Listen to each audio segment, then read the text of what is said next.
candidly about her life and marriage to the man whose disappearance remains one of the biggest mysteries of our time. Lord Lucan, My Husband, The Truth is tonight at 9. But now the latest ITV Lunchtime News.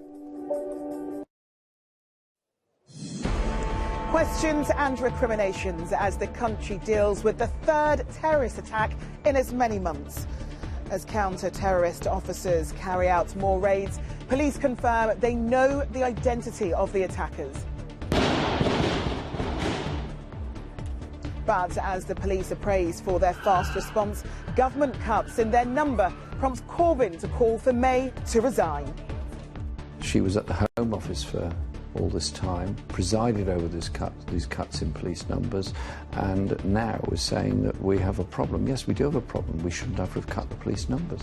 I've been responsible for giving the police extra powers to deal with terrorism.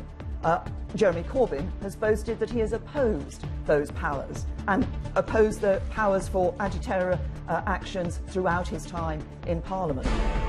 Meanwhile, the family of the first victim paid tribute to a beautiful and loving bride-to-be. Well, we'll have the very latest on the investigation as the search for answers continues as to how to stop more attacks, also this lunchtime. Saying goodbye to Manchester's victims, 14-year-old Ailey McLeod's body returned home to Scotland to be laid to rest. While Manchester shows its resilience through music and tears.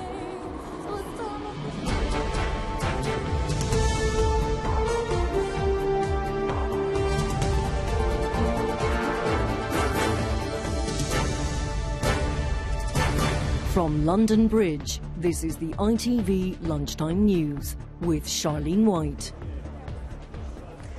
Good afternoon from London Bridge, where much of the area affected by Saturday's deadly terrorist attack remains closed off, as you can see, as the huge police investigation continues here and elsewhere in London.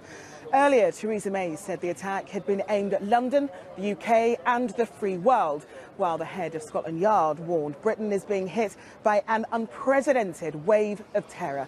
But with days to go before the election, a big row has also erupted about policing and security, with Jeremy Corbyn backing calls for Theresa May's resignation.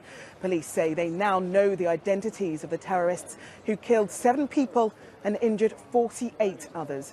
More raids have been carried out on properties in East London. Our first report comes from Paul Davis. Police are still guarding this tyre depot in Dagenham. The smashed door, evidence of a raid that happened just before dawn. Yeah, about 4 a.m. I heard the large bang and the large initial bang. I looked outside the window and I see about a dozen armed police officers jumping out of an unmarked van. There were more early morning raids in Newham, East London. More people detained to add to the 11 already in custody. The investigation into the London Bridge attack described as fast-moving. Today, more dramatic eyewitness accounts of Saturday night's attack have been emerging. A man with a camera phone recorded the police opening fire on the terrorists. Police is shooting. I'm trying to keep myself safe. Followed by the panicked flight of those caught up in the horror of it all. You see the people running? It's a terroristic attack, apparently, in the middle of London. It's all going on right now. People running, I don't know out of where. This way around. These images show staff in one of Borough Market's restaurants giving shelter to dozens of people who take cover while in the street outside the police are confronting the 3 attackers. The Commissioner has today been praising the heroism of some of those officers. The Metropolitan Police officer was off duty. He'd worked a shift that day. He was wearing plain clothes. And hearing the commotion and seeing what was going on, he dived in to assist uniformed colleagues who were being attacked by one of the terrorists, one of the knife men. In that attack, he sustained serious stab wounds himself. Terrorism today became the most contentious issue of the election campaign, with the Prime Minister defending herself from accusations that police cuts had weakened Britain's defences. We've given increased powers to the police to be able to deal with terrorists, powers which Jeremy Corbyn has boasted he has always opposed. Labour's leader said the Prime Minister's position had become untenable. There have been calls for her resignation. Would you back those calls? Indeed I would, because there's been calls made by a lot of very responsible people on this who are very worried that she was at the Home Office for all this time, presided over these cuts in police numbers, and now is saying that we have a problem. Yes, we do have a problem. We shouldn't have cut the police numbers. As London Bridge reopened this morning and the capital returned to work, the government says the threat level remains at severe. Paul Davis, ITV News. Well, just as we were hearing from Paul just now, the recovery trucks started turning up to pick up some of the vehicles that are still within that cordon zone around London Bridge. But for the moment now, let's see about those raids that have been happening at various locations in East London. Nick Wallace is at the scene of one of those in Newham. And Nick, what more can you tell us? Well, I was the first journalist on the scene here in Newham this morning, and the first person I spoke to was a local resident called Sonia, who was too upset to be interviewed on camera. She was visibly shaking. She lived right next door to the address that you may just be able to see behind me, which was raided at around 4:30 this morning. She spoke of her terror and confusion as the noise of an explosion ricocheted through her house, and she heard the police shouting, "On the floor, on the floor." She said it was so loud she thought it was happening in her house, when in fact it was happening next door. And that sense of drama and confusion was echoed by some of the residents I spoke to later. All of a sudden I just had a loud bang, there was just I think 4 or 5, just bang, bang, bang, and then I just ran down the stairs and I was just so confused. I was like, what's going on? And obviously with the attacks going on, I was just so scared. It's like a bomb blast, big noise. I was suddenly woke up in the bed. It's shaking our house. 6 people were apparently led away, 3 men and 3 women, from the address behind me, and they'll be questioned by police to add to the 11 that are currently still in custody. And just one final note that's come in from the more recent scene about the investigation into London. It's apparent that one of the attackers had an Irish registered ID card, and now the authorities in Ireland and the police here in London are liaising to see how he may have got hold of that. OK, Nick, thanks very much for that. Well, the fallout from Saturday's attack has quickly become politicised. We're with both the Conservatives and Labour on the campaign trail today. We'll hear more about what Theresa May had to say in just a moment. But first, let's talk to Rachel Younger, who's with Jeremy Corbyn. Rachel, it's less than 48 hours since the attack. Is it too soon for him to make this a political issue? Well, I asked him a straight question this morning and he gave me a straight answer on whether he felt Theresa May should resign, although he did go on to say that in fact Thursday would be the best way to decide upon her future. I think the truth is it does feel very uncomfortable, doesn't it, having this kind of exchange, whether you're a politician, a journalist or a member of the public, because normally we'd be paying our respects to those who lost their lives on Saturday right now, rather than going straight back to the cut and thrust on politics. But these aren't normal times, are they? After Manchester, politicians had the luxury of suspending campaigning for a few days. They felt to do so this close to an election would be letting the terrorists win. So if he was political point scoring, well then arguably so too was Theresa May when she made her speech in 10 Downing Street yesterday, which many people felt to be political point scoring too. And I think the reality is that, uncomfortable though all of this feels, on Thursday people have to go to the polls and the question of our security will be uppermost in their minds. OK, Rachel, thanks very much. OK, let's talk now to Libby Vina, who's at Westminster. Libby, as we've heard, the Prime Minister has been subjected to some very personal criticism for her record on security. So how has she responded to that? Yes, well, Jeremy Corbyn may have been calling for her resignation, but she was trying to point out today that she didn't think that he was fit to be Prime Minister in the first place. In a speech today in London, she said that leadership was the main issue in this election, contrasting her own approach to that of the Labour leader, suggesting the fact that he had voted against anti-terror legislation throughout his career meant he didn't even meet the minimum requirement to become Prime Minister. But when it came to questions, she faced a barrage of criticism over her record on police cuts, cuts that amounted to some 20,000 officers on her watch as Home Secretary. She was asked whether she regretted making those cuts. Effectively, she dodged the question. I've been responsible for giving the police extra powers to deal with terrorism. Jeremy Corbyn has boasted that he has opposed those powers and opposed the powers for anti-terror actions throughout his time in Parliament. And I also support absolutely shoot to kill. And I think what we saw on our streets on Saturday was how important that was. Well, clearly Theresa May believes that security is now the dominant issue in this election, and in a sense that plays to her strengths, but it is a double-edged sword because of her record as Home Secretary. Labour likely to continue to hammer home the issue of police cuts and the question of whether she made the right calls when she was in government. OK, Libby, thank you very much. Well, the family of a woman from Canada who was the first of those who were killed to be named have been paying tribute to her. They described Christine Archibald, who's from British Columbia, as having room in her heart for everyone. And as tributes were paid today to the heroism of those who tried to stop the attackers, more stories emerged of those who were caught up in the horror. Chris Shipp reports. As dawn broke on London Bridge at the start of a working week, the stories from those who were here on Saturday are becoming ever more clear. The only victim confirmed killed is Christine Archibald. She was from Canada and was working in London with her fiancé. Her parents from a small town in British Columbia asked a friend to speak on their behalf. Christine was a beautiful young woman who was in the prime of her life and had lots to offer, and has been taken away from them. Her family have asked people to honour her memory by giving their time to others. Volunteer your time in labour or donate to a homeless shelter.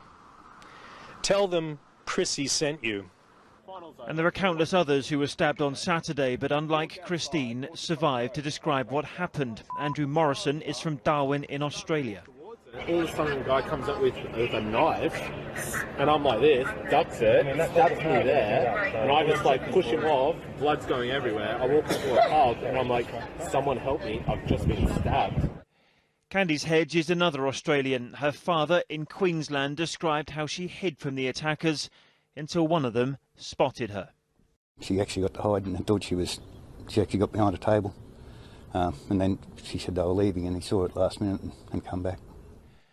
And in keeping with London, those attacked came from far and wide. Oliver Dowling is from New Zealand, stabbed in the face, neck and stomach. His sister says he's alive only because the attackers missed his vital organs. No, three. What attacking the police? Florin Marariu was working at a bakery on Saturday. The chef from Romania filmed this moments after he'd seen two of the attackers stabbing people at random. He picked up a crate and hit one of them around the head. Today he told us how he opened his shop so people could hide. I'll open the door, open the gate for inside all people. Yeah, people is scary. And others had also tried to stop the attackers despite the risks, like the newspaper journalist Jeff Ho. He wrote on Facebook, "Don't know whether it was stupid or noble to jump and break up the fight," and he added in strong language, "The attackers trying to do over the lone bouncer on the door isn't happening on my watch." They are words of those who survived. Sadly, we must now expect more tributes from the families of those who did not. Chris Shipp, ITV News. Among the 48 people being treated in hospital for their injuries, 21 are said to be in a critical condition. Our reporter Sejal Karia is outside King's College Hospital in London for us. Sejal, what's the latest that you're hearing about the injured victims? Well, I've got some latest figures for you. First of all, NHS England say that there are now 18 patients in a critical condition. It was, as you said, 21.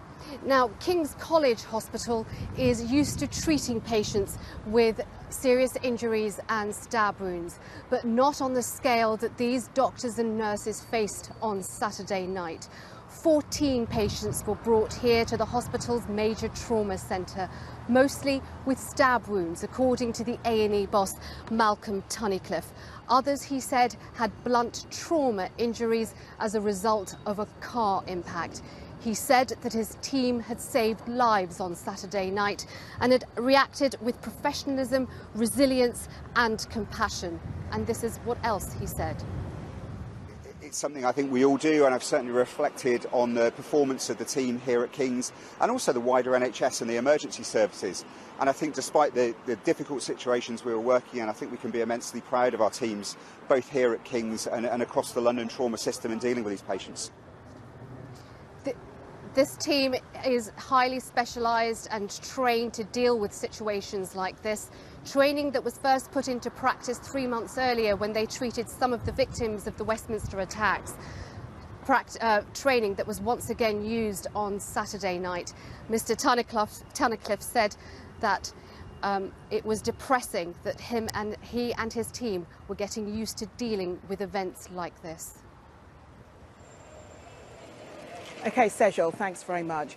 Well, it is continuing. The police operation is continuing here. As you can see behind me, a private ambulance has just arrived and is going into that cordoned off area. Well, one phrase used by Theresa May yesterday in response to the attack was "enough is enough." She was referring to the urgent need to defeat Islamist extremist ideology. But what should enough is enough actually mean? Well, joining me now is Rebecca Skelet from the Institute for Strategic Dialogue. She works within communities to help tackle extremism. In your mind, what does enough is enough actually mean? Because we would assume that intelligence services are doing quite a lot thus far. Absolutely, and I think that's such an important point. We have seen the security services intervene and intercept many attacks following Manchester this year. Already 3 or 5, I think, have been disrupted. We've got to applaud the existing systems that are already in place in this country. The UK has been very, very far ahead in its efforts to counter extremism, but what more can be done is really looking at where these messages of recruitment are getting through to communities. And is the answer to that what people have been calling for today, which is more armed police on the streets and more police numbers full stop? Is it that, or is it just more intelligence that we need? It's the whole picture, and I think actually there's another layer to that, which is community level responses. And on the policing front, the police have got sufficient resources in place perhaps, but they've had to make some difficult questions on who they look to work with in terms of the hit list that the MI5 are known to have of 20,000 individuals, how they prioritise that. Do they need more resources to focus in on that pursue and criminal aspect of this? Likely so. But where we're really missing resources is to fill the gap between how Daesh operate. They operate in a much more intelligent way than us, and we have to get ahead of the curve of radicalisation. And that has to be done community-led. And is that also dealing with online as well, Exactly. and policing that a little bit more? And I think there is some amazing work being done by a series of online companies. We at ISD are doing a tremendous amount of work in that space, but what we are seeing is that Daesh's messages of recruitment to encourage individuals to take up any arms they can, particularly during this month of Ramadan, they come forward in a way that I guess we didn't expect. So the prevention efforts that we're doing have gaps, and we have to help to facilitate those gaps through an increase in resources with the community themselves. All right, Rebecca, thank you so much for talking to us this afternoon. Well, for all that's happened here in London Bridge, it won't be forgotten that families and friends are continuing to mourn the 22 victims of another terror attack 200 miles north of here.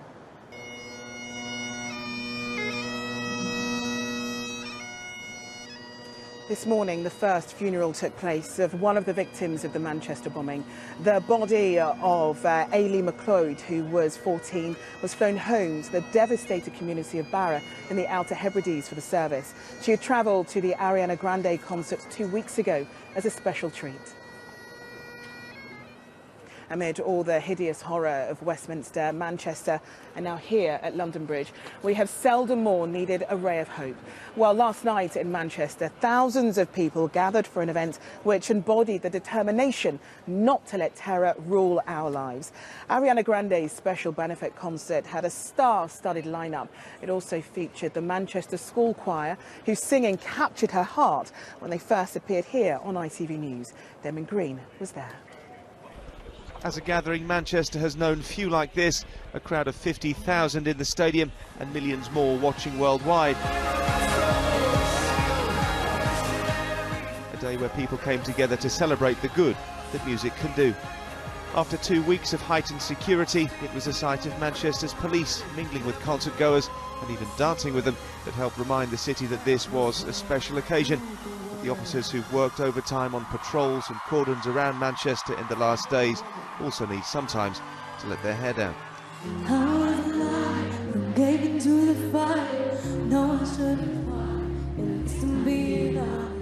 If there were people who hadn't heard the music of Ariana Grande 2 weeks ago, they're certainly aware of her now. And there were many who were in the crowd when Manchester Arena was attacked, who came back to see her perform last night and were impressed by her courage. You were there 2 weeks ago. Why was it so important for you to come back?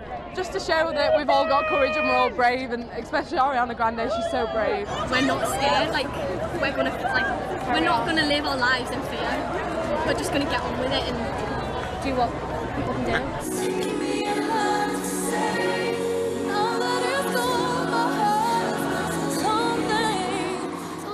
The choir of Parswood High School in Manchester couldn't have imagined 2 weeks ago that events would lead to them sharing a stage with music's biggest names and ending up in tears. But they aren't the only ones who will have memories of last night that will last a lifetime. Damon Green, ITV News, in Manchester.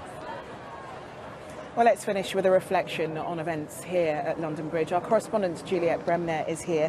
Juliet, this is the third attack in 3 months, but the reaction politically seems to be quite different this time round. Yeah, the atmosphere is very different. I mean, yes, of course, the road behind us is closed, but everything else has a very different tone about it. You'll remember following Manchester, there was a sense of people coming together, a pause for reflection. Well, we really haven't seen that here. They've just got on with business as usual. People are going around in these streets buying their lunch, they're back at work. Why is that? Well, this is London. We're constantly braced, I think, for these kind of attacks. But also, we're just 3 days away from a general election, and the politicians really don't think that there is time to pause in this way. What they do feel is that they've got to crack on. They've got to be the ones who persuade people that they can make them safe. And they're using security as some kind of battering ram, really, and they're scoring political points. So, yes, 2 attacks within weeks, but 2 very different aftermaths. OK, Juliet, thank you. Well, that's it from us this lunchtime. Mary Nightingale will have the ITV Evening News at 6:30. The news where you are follows the national weather. But from everybody here at London Bridge, enjoy your afternoon. Bye.